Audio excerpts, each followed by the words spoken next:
Yeah, tough one on Sunday, but I like the way our guys got right back to work yesterday, getting ready for Arizona State, and we're really focused on some things in practice to correct our sort of communication, leadership, handling adversity situations, and the guys look good yesterday in practice, so I don't think there's any ill effects yet. So we're looking forward to another opportunity this weekend on two undefeated teams. So with that, I'll open it up for questions. What was the conversation in practice addressing the leadership? Well, with Angus not being on the court, we don't have we haven't had anyone step up and replace him from a leadership standpoint. So that's when I talk about leadership, that's what I'm talking about. I think I've been talking about this all season long. We've been trying to find somebody to replace that voice on the court. I can do it as much as I can from the sideline and during practice, but we really need somebody on the court.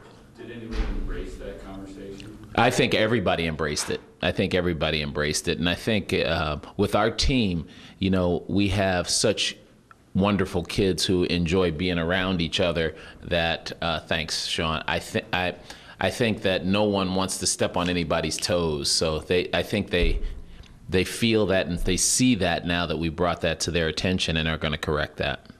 To that point, Roberto was talking about he's willing to be that guy. Can he be that guy from what you've seen? I think any of our experienced guys have the aptitude and the intellect to do it. And they just have to now earn the credibility from the other guys by doing it. Is that what came with it? Everybody's going to be a little more vocal? Yeah, I think you're going to see a lot more vocal, not just a little bit more vocal. I think the solution is to go overboard and then pull back and see where we end up. When you look at the tape from Sunday night's game, did anything jump off that's the point of emphasis for your players? What actually, when you watch the tape, it wasn't as horrible as it felt like going through it. I think we played 30 minutes of pretty darn good basketball out of 40 against a team that I consider an NCAA tournament team. At least when I look at the teams that I've been watching on television, that feels like an NCAA tournament team.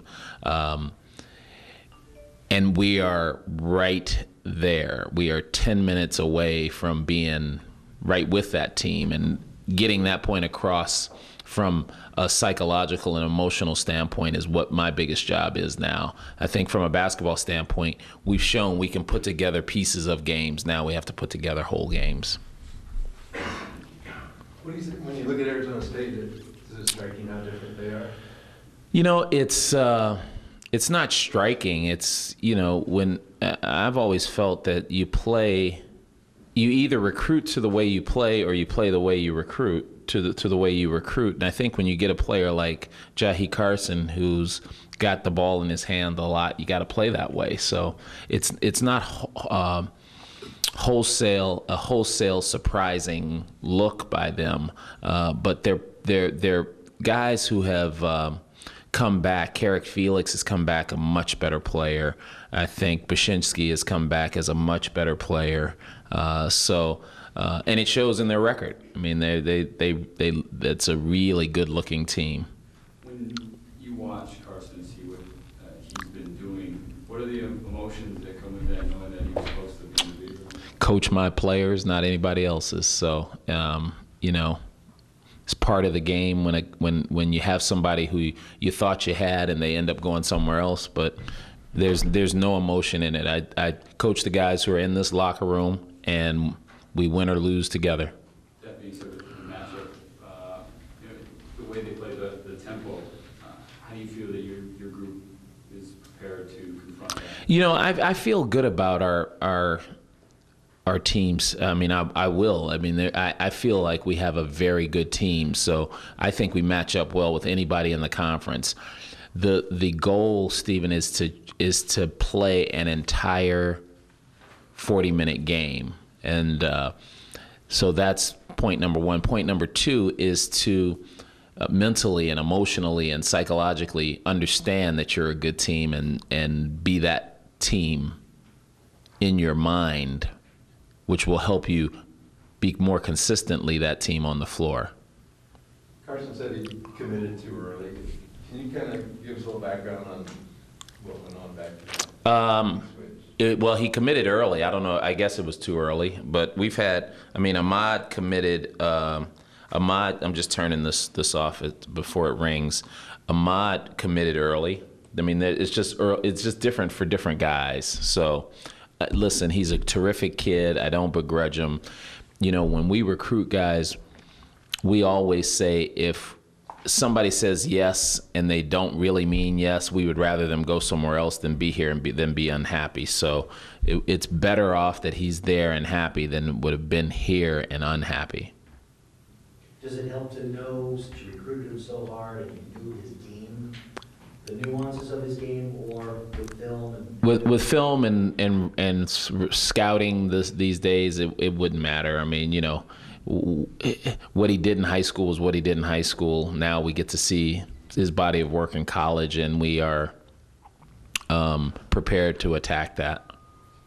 How about the big guy, Baczynski? You said he's elevated his game. What do you see from him, and is that somebody you have to game plan for? Oh, absolutely. Anybody who can block shots the way he does, and he's very efficient on the offensive end now, too. He's averaging about 10, 11 points a game, and he's not taking a lot of shots. So that means if he does take a lot of shots, he could be even more effective. And he can, not only does he have great timing to block shots, but he's changing shots that I'm seeing on tape, and that affects your overall game plan. Do you think he's a next level kind of player? I'll wait and see after the game. I would imagine that anybody who's got that kind of size can find a job at the next level. If you made me tell you right now, I would say absolutely. But I want to see his foot speed, and I want to see all the things that I'm seeing on tape. I want to see in person. I think he's pretty mature. I think he's like 23 years old. Yeah, I know. We recruited him, and he was on a mission before he started college. So yeah, I think he is. He would make a pretty nice pro at that level, and the athleticism and the body size. Not that I'm an expert, but. Does he affect your game plan going in? Yeah. Oh yeah. Absolutely. We'll kind of look at attacking him like we attacked Woods. Woods is very similar. Very good shot blocker. Very good offensive rebounder. We got to keep him off the boards, and we can't let him kill us scoring from a scoring standpoint. Seems like rebounding would be an area that you guys at least statistically seem to have an advantage against each other. Yeah, I think so. But it doesn't do you any good if you don't take advantage of it, and that's what we're trying to convince our team of, that we are a very good rebounding team, and let's take advantage of that, both offensively and defensively. Coach, when you talk about the vocal, everybody being more vocal, it looks like that means on defense, talking, just guys being as verbal as possible to help each other out. Absolutely, Mike. We have historically been a sort of one guy leads the team since I've been here. And with this amount of talent, this amount of experience, we should have more than one or two guys talking on defense no matter what our lineup is out there. And we're just trying to emphasize that, remind guys that helps your defense. So when I am speaking about the being more vocal, it is on defense, but it is also in the locker room, on the court, in the huddles when the guys are huddling during foul shots when we're not around them. So that in the national championship football game last night, there was an exchange where the quarterback got into the center's face and the center pushed him out and all of that. Are there times in your game, in your group, that if somebody goes up and it challenges somebody like that, you're okay with it? Well, I don't want them to get physical with each other. I thought that was a little bit much, but football is a different game than basketball. I don't mind them being fired up at each other and sort of sticking up for their opinions. But what we need is for somebody to be sort of a calming vocal factor when we run into adversity in the midst of a game, in the midst of a run by the other team, who can kind of bring us together and be a coach on the floor. And that's more of what we're looking for. I don't want any kind of gratuitous sort of, pushing each other around just for the sake of making it look like they're communicating. I want effective solutions to the problems that we're dealing with. You satisfied with the development of your young guys, the freshmen and Jahii? Are they contributing the way you want? Yeah, they are. It may not look like it from a minute standpoint, but I'm confident in putting all those guys in the game when I need to put them in the game, and for different reasons. So, but I think all 4 of the freshmen I have no problem putting in the game, and Charlie Barton has got my utmost confidence. It's just that he's playing behind Ahmad Starks, who happens to be just playing really well at a very high level, and right now I want to keep him on the court as long as possible. That being said, the confidence in that young group, some of those guys, you talked about their athleticism. Given the way Arizona State plays, do you feel like you see utilizing young guys' athleticism a little bit more, or are you going to try and keep the rotation? I reserve the right to do whatever I want during the game, but given the fact that we're going right into the 2 games a week with 1 day off in between, I would imagine they're going to play a lot more. Just from a depth standpoint, we're going to need to be fresh for 2 games at the end of the weekend. It's not like we're playing a Tuesday, Saturday, or Wednesday, Sunday type of a schedule this weekend. We're playing Thursday, and then they got to turn around and play again on Saturday.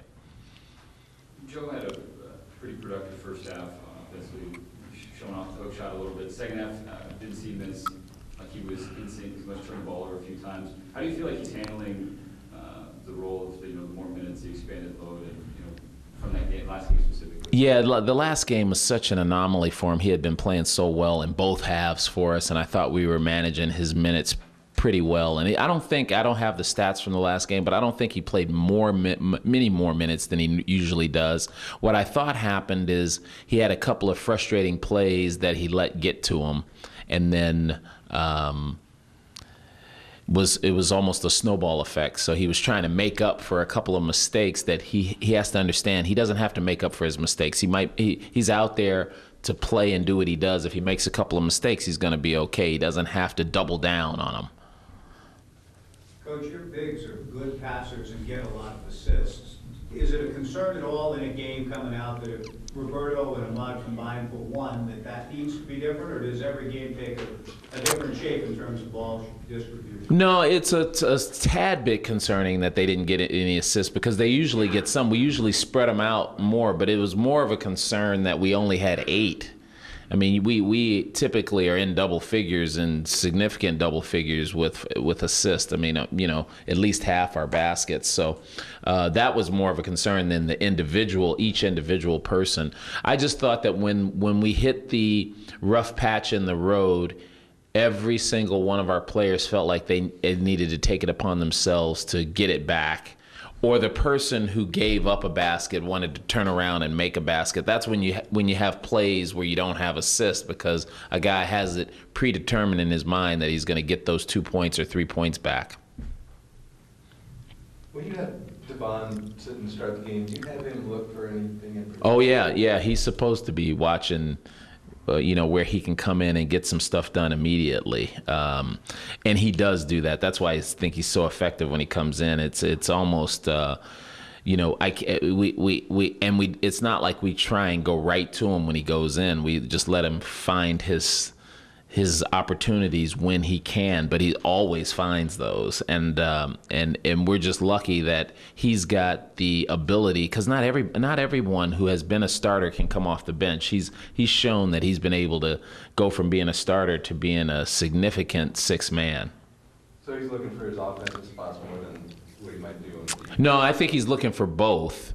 He's just so prolific from a scoring standpoint, and that was the point I talked about. I mean, it just, I think you can always be ready to play defense, because it's just a matter of consistent effort and a couple of techniques. Scoring is hard to do when you first come in a game and you've been sitting for a while and everybody else is warmed up. So that's a real art form, especially for a guy who's not shooting, not coming in to just take wide open shots.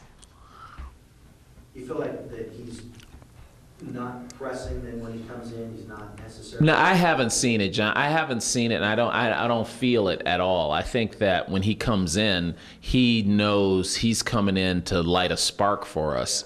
But I don't think he feels like he's got to come in and pull up from three to get that going. I think he does it in the sort of happenstance of the game. So it works. It seems to be working. I mean, I saw somewhere, or somebody tweeted me that he was one of the top 3 or 4, 6 men in the country from a production standpoint, which includes points and rebounds. So that's pretty good. One other thing. Yeah, sure. Jahii, how do you try and slow him down and kind of get him out of sync? Because it seems like the offense is going through him. Yeah, well, you have to guard him. I mean, you guard him well. And, I thought that the teams that have had some success at stopping him have forced him to shoot the ball outside. I don't think that's a big secret. You look at those stats, that might be a good strategy. But really, he can hurt you in so many ways, because if he's not scoring, if he's not getting to the foul line, he's getting his other guys going. So, you can't just focus on him, but, he has the ball in his hand predominantly, and as much as you can get it out of his hands, it's sort of a one less weapon you have to deal with. We won't have a chance to ask you about Arizona, and I know it's Arizona State. Sure. But I mean, just kind of, they're unbeaten. The Yeah. games are close and tight. They don't have guys on the stats page in the Pac-12 leading category. What do you see going on there? I've only seen a couple of games, Mike, and their ranking is true, I think, from what I've seen on TV. I saw the Florida game, which was against a very highly ranked team. And then I saw another game, and I'm drawing a blank on who they were playing. Oh, no, it was another comeback game, so it must have been the Colorado game, where they are just a poised group and a deep group. I mean, those freshmen aren't blinking. And the guys who are coming off the bench are just as good as the guys who are starting. They probably have 9 guys who could potentially start in this conference. So, but again, that's an opportunity for us. I mean, since I've been here, so whatever happens Thursday, they'll still be the highest ranked team that I've coached against here at Gill or here at Oregon State, and having an opportunity to play them at Gill is it's one of those. It's like trading bonds. You got to take advantage of the arbitrage while it's there, and we have to seek out. We have to look at that as an opportunity and seek out the chances to exploit any advantages we have and try and win that game, because that's one that can turn your season around. One of the advantages you guys have would be the three-point shooting. They've kind of struggled guarding that the past couple games at Arizona, but I know you talked about how the offense you like inside out. Right. So we feel like you have to remind you guys to not fall in love with the three, even though. I hadn't really thought about it because I haven't taken a look at it, but if you're telling me that they don't guard the three well and we are shooting the three well, they're going to be heightened. They're going to have their spider senses tingling on us shooting the 3 points. So you're probably right. I'm going to have our guys probably not fall in love with shooting the three, but fall in love with it if they're going in.